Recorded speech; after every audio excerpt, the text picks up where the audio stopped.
யோபு 14:16 யோபு சொல்றாரு, அவர் நடக்கிற நடைகளை, அவருடைய பாவத்தை, அவருடைய மீறுதல்கள் எல்லாவற்றையும் ஒரே கட்டா கட்டி அப்படியே வச்சு பார்த்துக்கிட்டு இருக்கிறாராம்.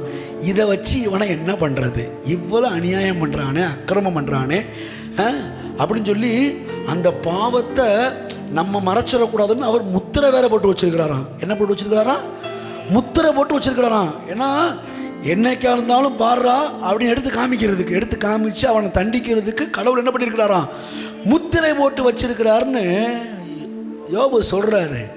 ஆனால் கர்த்தர் அப்படிலாம் பண்ணுறது கிடையாது. பாவத்தை பார்க்கறது இல்லை, பாவத்தை எண்றதில்லை, அக்கிரமத்தை போட்டு கிண்டி கிழங்கெல்லாம் எடுத்துக்கிட்டு இருக்கிறது இல்லை. அதுக்கு பதிலாக என்ன பண்ணார்னா, யோபு சொன்ன மாதிரியே எல்லா பாவத்தையும், பைபிள் சொல்லுது, சர்வலோகத்தின் பாவத்தையும், ஒவ்வொரு தனிப்பட்ட மனுஷனின் பாவத்தையும், சகல பாவத்தையும் பிதாவாகிய தேவன் எடுத்து அதை குண்டு கட்டா கட்டி, அக்கிரமங்கள், இவனுடைய துன்மார்க்கங்கள், இவனுடைய துரோகங்கள் எல்லாவற்றையும் அள்ளி அப்படியே ஒரே கட்டா கட்டி தூக்கி எடுத்து பிதாவாகிய தேவன் தன்னுடைய சொந்த குமாரனாகிய இயேசு கிறிஸ்துவின் மேலே சுமத்தினார். பைபிள் சொல்லுது, பாவம் இல்லாத அவர் நமக்காக பாவம் ஆனார். இயேசு பாவம் செய்யலை, இயேசு பாவத்தை அறியாத சுத்த கண்ணர். இந்த உலகத்தில் இருக்கும்போது கேட்குறாரு, என்னில் பாவம் உண்டு என்று என்னை குற்றப்படுத்துகிறது யார்? யாராவது சொல்லி பாரு என்கிட்ட பாவம் இருக்குன்னு.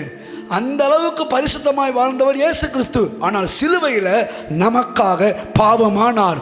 நம்முடைய பாவங்களை, நம்முடைய அக்கிரமங்களை, நம்முடைய அந்த மீறுதல்களை, நம்முடைய தவறான நடைகளை எல்லாவற்றையும் பிதாவாகிய தேவன் எடுத்து கட்டி இயேசு மேலே போட்டு அவரை அடின்னு அடித்து நொறுக்க சித்தமாகி பாடுகளுக்கு உட்படுத்தி, அதுக்கு பிறகு என்ன பண்ணார் தெரியுமா?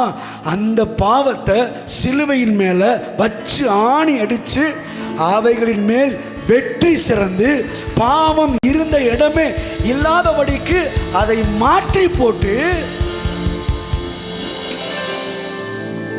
அதற்காகவே மரித்து அடக்கம் பண்ணப்பட்டு உயிர் தெழுந்து இன்னைக்கு அவரை ஏற்றுக்கொண்ட அத்தனை பேரையும் இனி அந்த பாவம் இவனை மேற்கொள்ள முடியாதபடிக்கு, இவனை சேதப்படுத்தாதபடிக்கு பரிசுத்த ஆவியானவர் மூலமாய் முத்திரை போட்டிருக்கிறார்.